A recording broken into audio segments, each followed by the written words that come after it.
So this weekend, we've got UFC Abu Dhabi, Whittaker versus Derrida. And we're now saying Reinier Derrida, not Reinier, which is what I was saying previously. But you don't come to the Jack Slack podcast for correct pronunciation of names. It's an intriguing fight, atop an interesting card. But I was rewatching Derrida's career. And honestly, I think I was talking about him a while back when he was in one. I recall calling him my favourite, the best Dutch middleweight in the world. Which he popped in and was like, yeah, I agree. But he's been on the radar for a while, and I think he sort of fell off my radar because he had those two bad performances against Malikov. But when you look at Malikov next to him, the size difference was ridiculous. And it kind of makes a joke of the one championship weight cut fixing system, whatever they did. Because if someone can fight at 3 weights and also like be twice as big as another guy who's also fought at 2 weights, someone's cutting some water in there somewhere. But Derrida's fights with Big Dash and Ong Lashong were pretty interesting, and it was sort of like big fish in a small pond. Comes over to the UFC, and he's had a scrappy run, is how I describe it. People are now excited for him, which is good. I think a lot of people realise that he's not perfect. He's not, he's not invulnerable. The thing is that he was running through people in one, and if you didn't have the critical eye, you could have mistaken that for being like unstoppable. But honestly, I think he's looked better in his recent run, even if he's had scrappier fights. He's just fighting better opposition. I also think he's a great example of a fighter fighting to their strengths. And I think that's something that's really fun about mixed martial arts, and particularly people who come into mixed martial arts having done one martial art more than others. I don't know if he started in BJJ. I know he's a very good BJJ black belt, but people who start in something, they tend to have a funkier style, whereas someone who starts in just MMA and you have to try and build their skills from the ground up, it's kind of vanilla, you get good at the things that you should get good at, or at least you're doing lots of practice of them. Whereas if you come in with existing skills, you can try and tweak your game to play those skills, and it results in a weirder game. And what I really love about Derrida's recent run is how peculiar he's been, but it's in service of his own true self. He's expressing himself. He's getting to the techniques and positions he likes. Even if I had 2 normal fighters fighting, I'd be like, don't do that. That's a terrible tactical decision. And so, for an example, against Gerald Meerschaert, he opened his own guard and let Meerschaert pass some of it. Meerschaert started passing around to one side, and Derrida put his knee across, his shin across Meerschaert's belly, and threw his other leg over Meerschaert's head, in the position where you're getting back to guard. So he opened his guard to get into the position where he was getting back to guard.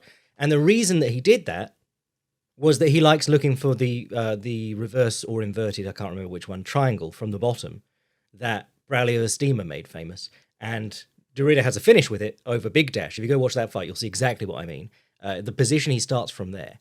Because you put yourself in this position where you're starting to get your guard back, but the opponent can still bury their head and push that knee off their belly and stay in side control.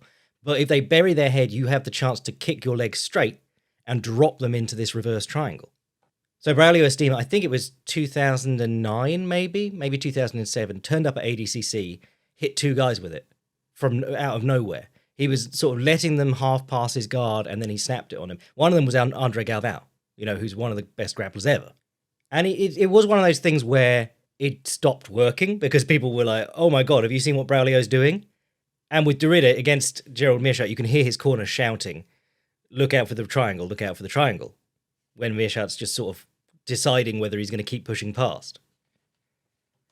Another weird thing, like the way that Derrida plays the overhook, I think that's fascinating.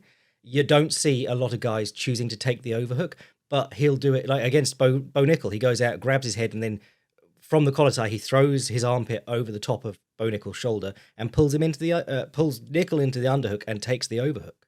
And from that overhook, he does wonderful work with his knees, as you saw against Bo Nickel, and he'll be punching them in the body on the other side and threatening these throws that he doesn't seem to be very good at. but by threatening them, he makes stuff happen. So he steps through and tries to throw Bo Nickel, and it's like he can't move him at all. He turns his back, sticks his leg out, tries to throw Bo Nickel. Bo Nickel goes no, and like yanks him back around. And as he does so, Ritter just knees him in the stomach. It's like one of the best connections in that whole fight. You go, oh. And I think that's something that's really missing from MMA still. Off balances to set up clinch strikes. Good clinch strikes. If you watch the fight with Gerald Meerschaert, he gets the overhook loads and he pushes Meerschaert to the fence, and then he frees his arm and elbows him, and then that's the one that he stuns and drops him in right at the end of the first round. And then in the fight with Nickel, he attempts another throw with the overhook and ends up falling like on his face on all fours, goes to the turtle, starts standing up, and then throws his arm back behind him overhead and takes the overhook again and turns back round into Bo Nickel, which is really interesting because that's something that, you know, I'm always referencing these books by Ray Carson that I love from the 50s or maybe the 60s, but he was a wrestling coach, can't remember what school at, and he did studies. He really was committed to noting things down and doing the data. So it's really interesting reading his books back because at the time, it seems people were more interested in reversals from referee's position or whatever you call it, whether one of you starts on all fours and the other one's behind him. People were more interested in reversals than stand-ups and escapes. And he's there going, look, breaking down the numbers, going, look how much more successful not just stand-ups were. They were the leading means of scoring from bottom position, but switches and Petersons and Granbys all worked better after an initial stand-up attempt. And he had the numbers to break it down. And he talks a bit about like techniques that are fads or catching on. And one of them's I think it's the Gzoni or the Gazuli. We talked about it with Kelvin Gastelum did it against Sean Brady. It's like reaching back and grabbing the guy's head behind your head and then trying to roll to the mat. But the other one he talks about is the overhook. And he said, this is catching on, but I really don't like it.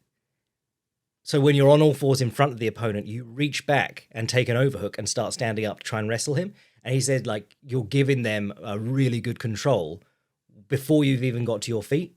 But contrary to that, a lot of Craig Jones's stuff back, you know, I think he's about to take his last match, but back when he was competing actively, is about getting to the turtle and like standing up, and he'll take the whizzer from there and throw guys. So if you watch his match with Dante Leon, and I think he might have done it to Tairo Tolo as well, he hits these beautiful haragoshis, or big ass hip throws, I don't know the Japanese terminology, from coming up off the bottom and throwing his arm back over them.